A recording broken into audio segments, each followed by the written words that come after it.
मैं आज एक कसाई की दुकान पर बैठा हुआ था। वहाँ एक सफेद पोश नौजवान मुंह पर दाढ़ी, सर पर टोपी, आंखों पर चश्मा लगाए दुकान में दाखिल हुआ। दुकान पर बहुत रश था। कहने लगा, भाई 2 किलो गोश्त देना, भाई किलो गोश्त देना की आवाजें दुकान में गूंज रही थीं। जैसे ही ये शख्स दुकान में दाखिल हुआ, कसाई सबको छोड़कर उसकी तरफ मुतवज्जा हुआ। कहने लगा, जी बोलें भाई साहब। वो शख्स बोला कि आधा किलो गोश्त दे दें। कसाई ने जल्दी से साफ सुथरा गोश्त का टुकड़ा निकाला और उसकी बूटियां बनाकर उसको दे दी। जैसे ही उस शख्स ने पैसे देने के लिए हाथ बढ़ाया तो कसाई ने पैसे लेने से इनकार कर दिया। इस पर नौजवान बोला कि नादर भाई, आप हमेशा ऐसे ही करते हैं। कसाई सुनकर मुस्कुरा दिया और वो नौजवान भी दुकान से निकल गया। अब लोग गिले शिकवे करने लगे कि हम कब से खड़े हैं, इसको चर्बी चढ़ी है। दुकान पर काफी रश था। मेरा तजस्सुस बढ़ा। गाहक निपटा कर जैसे ही कसाई फारिग हुआ तो मैंने कहा कि 2 किलो गोश्त देना। फिर मैंने पूछा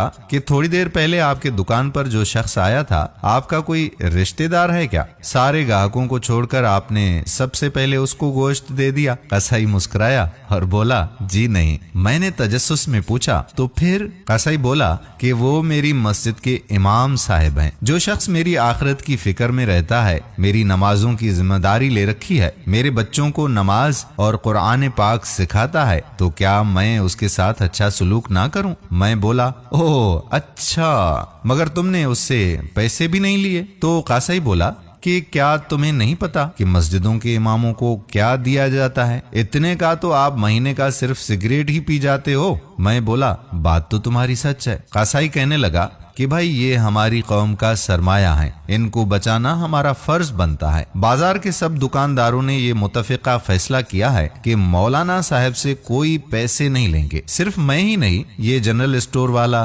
किराने वाला, दूध वाला, दर्जी, ये नाई और वो डॉक्टर, कोई भी इनसे पैसे नहीं लेता यहाँ। भाई इतना तो हम कर ही सकते हैं ना इनके लिए। और फिर मुस्कुरा कर बोला कि भाई आधा किलो गोश्त के बदले जन्नत कोई घाटे का सौदा तो नहीं है, ये लें आपका गोश्त। वो शापर मेरी तरफ बढ़ाते हुए बोला। मैंने उसको पैसे अदा किए और कहा कि भाई पर मैं तो जॉब करता हूँ, काश मैं भी आप लोगों की तरह इन मौलवी साहब की कोई मदद कर सकता। कसाई ने कहा, बहुत आसान है, मौलाना साहब ने वो सामने वाली दुकान पर साइकिल बनने के लिए दे दी है, आप चुपके से उसका बिल अदा कर दें और दुकानदार से कहें कि मौलाना साहब से पैसे ना ले। मैं खामोशी से दुकान से बाहर आ गया और बहुत खुश था, क्योंकि उस कसाई से आज मदद करने का नया तरीका जो सीखा था मैंने। और फिर मैं उस साइकिल वाले की दुकान पर गया और उस साइकिल वाले को कुछ पैसे अदा करके अपने घर को निकल गया। दोस्तों, याद रहे कि इन उल्मा में हमारी तरह कुछ कमियां भी हो सकती हैं, मगर ये हमारे दीन के मुहाफिज हैं। जिस तरह 1400 साल पहले हमारे प्यारे नबी सल्लल्लाहु अलैहि वसल्लम ने ये दीन अपनी उम्मत के उलमा के हवाले किया था, इस तरह उनकी बका हमारी जिम्मेदारी है। इन्होंने दूसरी कौमों के उलमा की तरह दीन का सौदा नहीं किया, बल्कि इस दीन को पूरी ईमानदारी के साथ आगे फैलाया है।